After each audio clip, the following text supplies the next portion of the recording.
Wari uzi ko se Games of Thrones iri muri filime 25 z'ibihe byose ku isi? Ushobora kuba utarayirebye cyangwa waranayirebye ntubyiteho, ariko Games of Thrones iri muri filime 25 z'ibihe byose. Nujya ku rubuga rwa Rotten Tomatoes uraza kubona ko Games of Thrones ariyo yakunzwe inshuro nyinshi. Nujya no ku yandi ma website urabona ko Games of Thrones ariyo filime yarankinzwe kenshi cyane. Uku guhabwa inyenyeri inshuro nyinshi byaje gutuma iyi filime iza muri 25 z'ibihe byose. Ubundi iyi filime ikoze ite, ni ibiki birimo ku buryo bituma iza mu za mbere ku isi?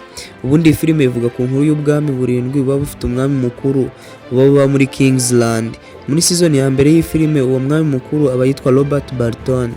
Muri ubwo bwami burindwi haba harimo imiryango 5 ifite imbaraga, ifite n'ubucakura bushaka kujya kuri iyo ntebe y'ubwami.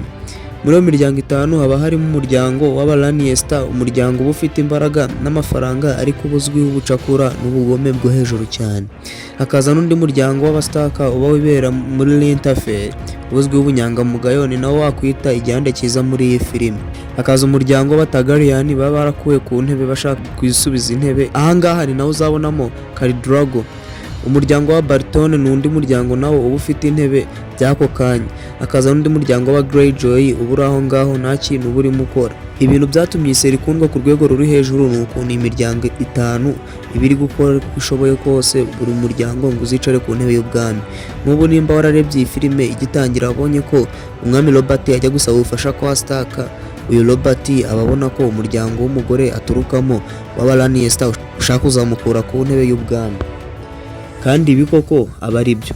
Uyu mugore w'umwami abaryamana na musaza we kugira ngo umwana uzavuka aba ari uzafata intebe y'ubwami, ubundi hanyuma intebe y'ubwami zifatwe n'amaraso yabo. Ibi umwami Bartole ntabwo ababizi, ni nayo mpamvu itangira ajya gusaba ubufasha kwa Stark. Izi nkuru z'ubucakura nizo zituma iyi Games of Thrones igenda igakundwa ku rwego rudasanzwe ku isi hose. Mbere yuko tuvuga ibigwi by'iyi season yakoze n'uburyo iriya ndirimbo iyitangiza yakoze amateka, banza wumva neza utu tuntu. Mu gukina iyi filime byatumye bahimba ururimi ruriya wumvisemo rw'Abadolaki, bahimbamo amagambo arenga 3,000 yose. Iyi filime ikirangira hari abafana batangiye kwiga ururimi ku buryo ibi bivuze ko iyi filime Games of Thrones yazanye ururimi rushyashya ku isi. Mu gukina iyi filime biriya wabonye byo kurya n'inzoga byari ibyanyabyo.